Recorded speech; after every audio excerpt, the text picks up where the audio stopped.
Israel's longest-serving Prime Minister, Benjamin Netanyahu, has formed a new coalition government.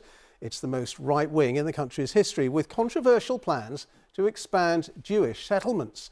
Israel occupied the West Bank after the 1967 war with its Arab neighbours. Now, after that, Israeli Jews started moving there to settle amongst the Palestinians, with around 600,000 living there now. Most of the international community considers these settlements illegal. Israel disputes that.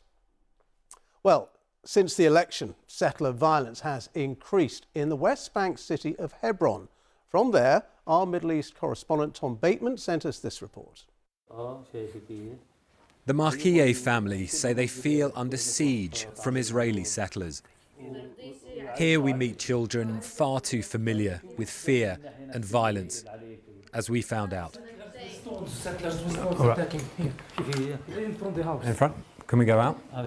Young Israelis storm into the garden, followed by the soldiers. Get out of here, leave, they tell the Palestinian family. And Mr. Markieh is kicked. An activist tries to help the family. And the soldiers, they do nothing to protect the Palestinians.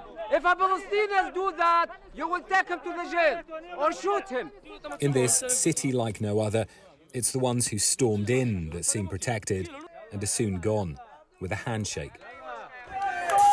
Allahu Akbar!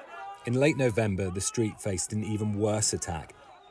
It was barely a month after an election which has empowered the settler movement and the ultra-nationalist far right.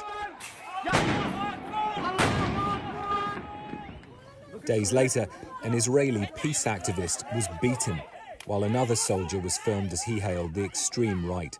He was later jailed for several days.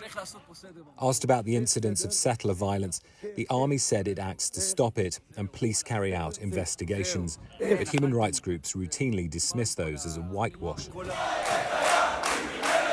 After the election, the coalition deal puts Mr. Netanyahu back in power, but only by bringing in the ultra-nationalists. He says he'll be in control.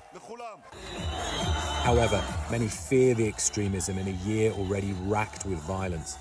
The National Security Minister will be Itamar Ben-Gvir, a far-right agitator whose party espouses racist, anti-Arab policies. And for the far right, Hebron is a heartland.